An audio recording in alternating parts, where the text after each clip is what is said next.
Hi guys! So for today's video is magluluto tayo ng munggo. So ngayon nakikita nyo ay hinihiwa ko na lahat na ingredients na ilalagay ko sa aking lulutuin na munggo. Ayan, ang pampasarap sa lahat sa paborito ko ay ang ampalaya. Nakikita nyo guys, hinihiwa namin. Then bago tayo makapagluto ay kailangan natin ay magpa-apoy.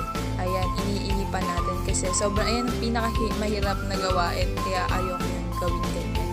Nagpapa-apoy. Then, pagkatapos nun ay hinugasan ko ang munggo. Dalawang hugas yun guys. Nakikita niyo yan? Ayan. Hugasan natin mabuti kasi baka may matira yung lumulutang po sa munggo. Ayan. Dalawang hugas na guys. Hugas lang ng hugas guys. Yan. Then, nilagyan natin tubig. Then, isinalang na po natin. Ito naman pong ampalaya ay nilagyan po natin ng asin. Sabi po kasi ni mama is mapait daw po kapag daw hindi po nilagyan ng asin. Yan, sinalang na po natin. At nung naluto na po yung munggo po natin is gigisa naman po tayo ng sibuyas, bawang, kamatis. Yan po, ginigisa ko na po yung bawang.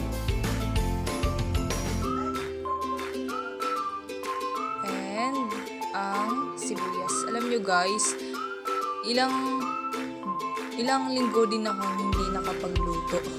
Kasi sila po lagi nagluluto. Then ako na nag-present na magluto netong munggo. Kasi may ginagawa po yung mama ko. And guys, ginisa ko na. Tinoasted ko ko yung bawang tsaka sibuyas. Then nilagay na po namin yung munggo. Guys, malinis po yung basahan na yun guys. Ayan, hinalo ko na po siya. Nilagyan ko na po ng magic syrup. Inuuna ko talaga po yung magic syrup. Then, sunod yung asin po.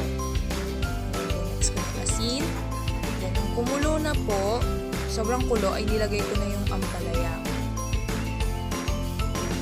Sobrang sarap po yan. Ayun ang pinaka-paborito ko po sa pag niluluto ko na yung munggo. Tapos, then, tinikman ko is, okay, success. Then, nilagay ko na po ang chicharon ni Mang Juan. Charis! Ayan na guys. Ang sarap tignan. May mangga kami nakuha. Nilagay din.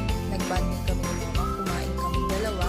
At sabay naming dalawang tinikman ang munggong niluto ko. Haha. Sobrang sarap. Kaya guys, tikman nyo yung luto ko. Sobrang sarap niya. Kaya guys, gawin nyo na din.